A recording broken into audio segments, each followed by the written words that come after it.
diluted dreams, our hope for joy has been washed down the stream.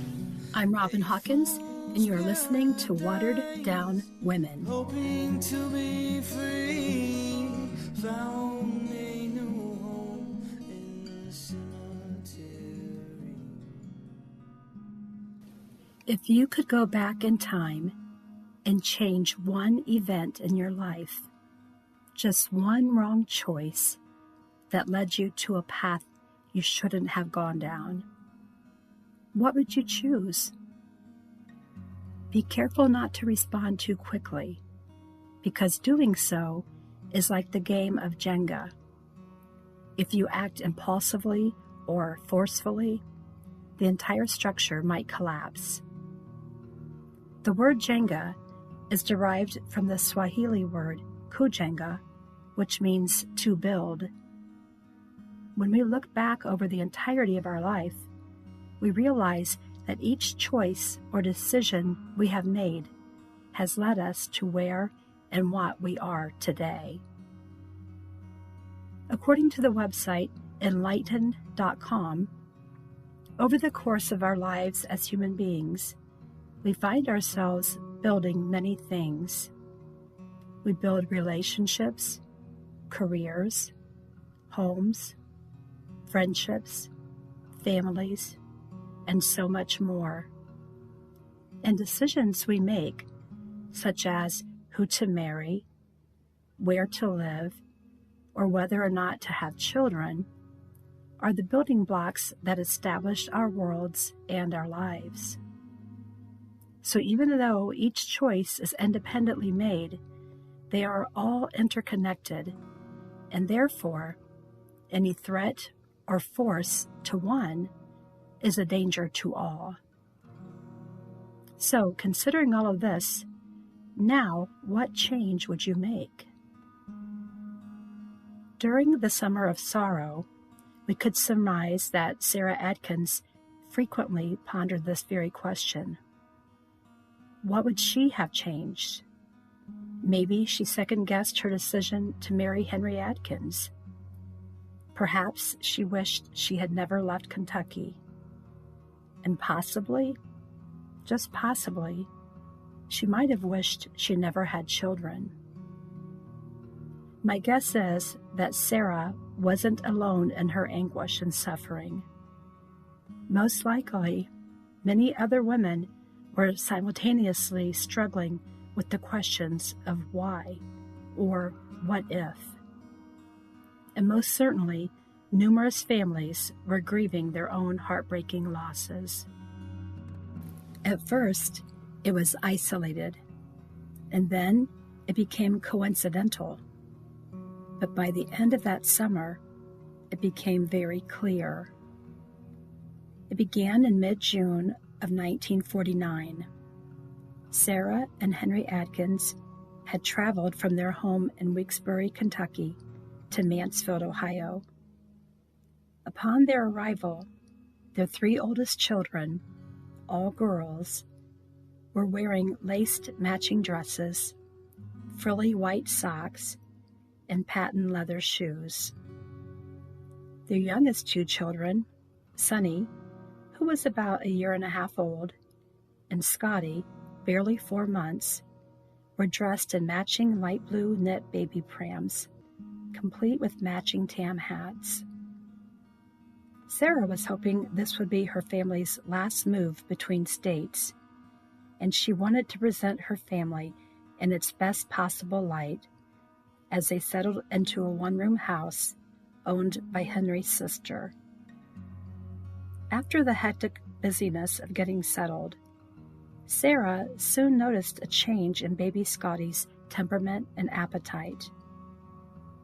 Over the next few days, he became more and more lethargic, so she tried treating him with home remedies of adding honey to his milk, giving him orange juice, and eventually buttermilk, but nothing seemed to help with his stomach issues. And on Saturday, July 2nd, as the neighborhood children and his older siblings played outside and the warm summer's air, the infant child, Clinton Scott Adkins, took his last breath and left this world. Recently, one of Scotty's older sisters recalled that heartbreaking day. She said that she and her two sisters were playing in the field by a nearby barn when one of their older cousins came running toward them. They were told to get home quickly because something bad had happened to the baby. The girls rushed back to their house and saw their mom, Sarah, running down the road with her hands waving in the air, screaming and crying for help. They ran into the house, and there stood their grandpa, holding their baby brother, telling them to kiss him goodbye before his soul passed on. While the scene at the house was erupting into chaos, Sarah flagged down a passing car and said that her baby was dying and she needed to get to the hospital right away. As the man and woman in the car tried to make sense of the situation, they soon realized that Sarah's child wasn't at the hospital, but needed to get to the hospital. So they turned around and drove her back to her house. When they arrived, it was obvious that it was too late to seek help for Scotty.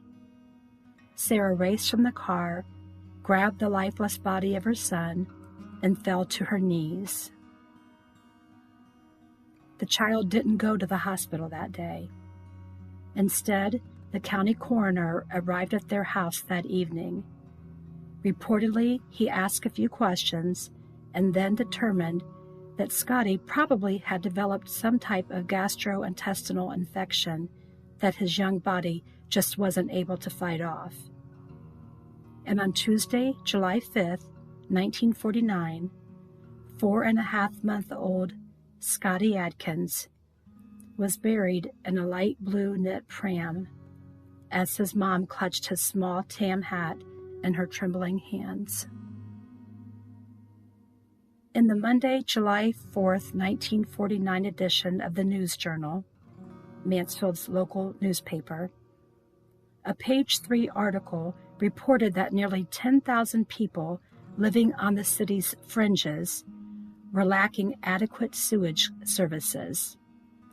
The condition was termed a health hazard and a possible source of an outbreak of gastrointestinal diseases.